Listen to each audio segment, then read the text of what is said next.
Andrew Carnegie's life is one of the sharpest rags to riches stories in business history. He began in a one-room cottage in Scotland, earned just $1.20 a week as a child laborer, and ended his life as one of the richest men on earth. But Carnegie was never only a millionaire. He was a builder, a strategist, a risk-taker, and later, one of the most visible philanthropists of his era. His story is not just about wealth. It is about discipline, information, timing, control, and the cost of ambition. Carnegie was born on November 25, 1835 in Dunfermline, Scotland, in a one-room weaver's cottage shared with another family. His father, Will Carnegie, was a hand-loom weaver, but the rise of steam-powered looms destroyed that way of life. The family was pushed into extreme poverty, living under the shadow of starvation. In 1848, they borrowed money to leave Scotland and moved to Allegheny, Pennsylvania, searching for survival, not success. That move changed everything. As a boy, Carnegie worked wherever he could. At 13, he became a bobbin boy in a cotton mill, working 12 hours a day, 6 days a week for $1.20 per week. Later, he worked as a steam engine tender for $2 a week, a job he found exhausting and frightening because boiler explosions were always a danger. Then came a turning point. In 1849, he became a telegraph messenger, earning $2.50 per week. Instead of treating the job as simple delivery work, he learned the faces of Pittsburgh's business leaders and memorized office locations so he could move faster than anyone else. Even then, he was learning a lesson that would define his life. Speed and memory can become power. Carnegie's next advantage was information. He taught himself to translate telegraph signals by ear without using paper slips. That skill made him valuable because he could work faster and more accurately than others.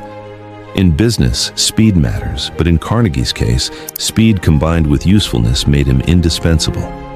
In 1853, Thomas A. Scott of the Pennsylvania Railroad hired him as a personal secretary and telegrapher for $35 a month.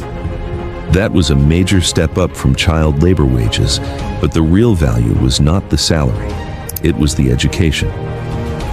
At the railroad, Carnegie learned corporate management, cost control, and systems thinking. He understood that the biggest winners were not always the hardest workers, but the people who understood how the whole machine moved. He even showed this mindset in a famous act during his railroad years, burning derailed railroad cars to clear the tracks quickly. The point was simple: time was more valuable than salvaged material. That is one of Carnegie's clearest business lessons. In large-scale enterprise, speed can be worth more than sentiment. Then came investing.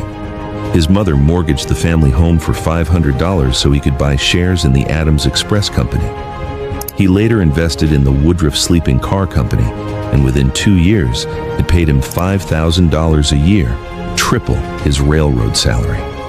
That was the moment when wages stopped being the ceiling. Carnegie was now making money work for him. During the Civil War, he supervised repairs of military railroads and telegraph lines for the Union. He even joked that he was the first casualty of the war after a telegraph wire scarred his cheek. The joke matters because it shows how closely his life was tied to infrastructure. He was never far from the systems that moved information, goods, and power. Carnegie's greatest fortune came from steel. In 1872, while visiting England, he saw Henry Bessemer's converter, a machine that turned iron into steel in 15 minutes instead of 2 weeks. That moment was a preview of what Carnegie understood better than most. When technology changes the process, it changes the winners. In 1874, he used showmanship to win public trust for steel by leading a circus elephant across the Eads Bridge, the first major bridge across the Mississippi. The message was clear. Steel was not just faster and cheaper, it was strong enough for the future. But Carnegie did not build his empire by chance.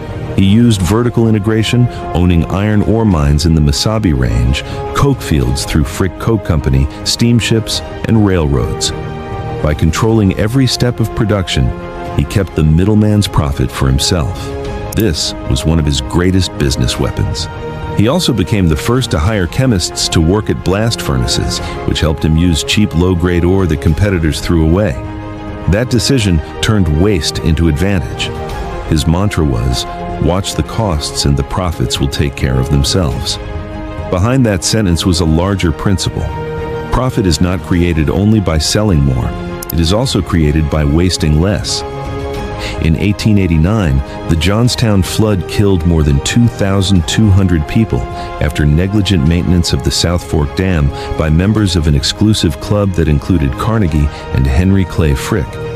The disaster became one of the darkest stains around Carnegie's name. Then came the Homestead Strike in 1892. While Carnegie was in Scotland, Frick tried to break the union by locking out workers and bringing in 300 Pinkerton agents. The confrontation ended in violence, with 10 people dead, and it permanently damaged Carnegie's image as a friend of the worker.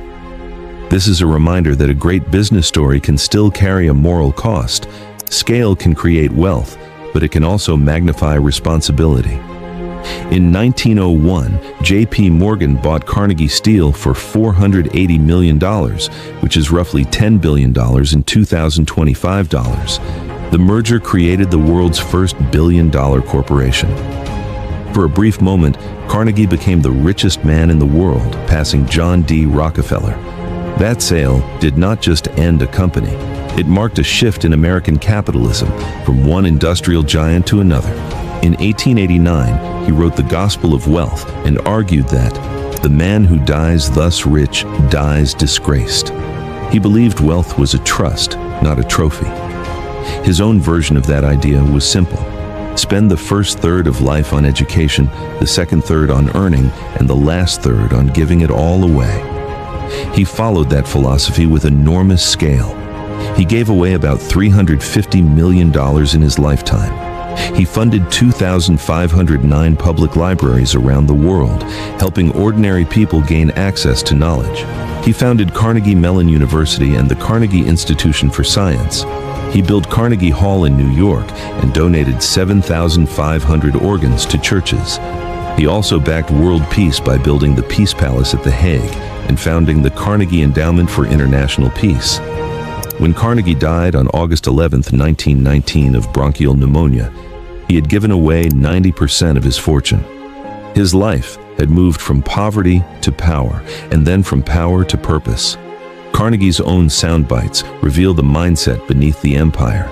As he grew older, he paid less attention to what men said and more to what they did. He believed in putting all your eggs in one basket and then watching that basket.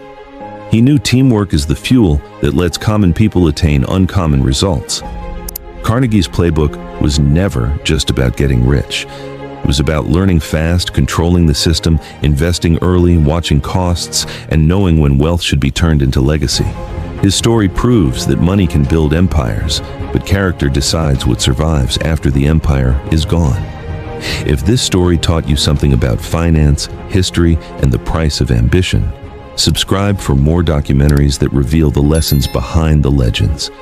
Because sometimes the biggest fortunes are not the ones kept, but the ones transformed into something larger than one man.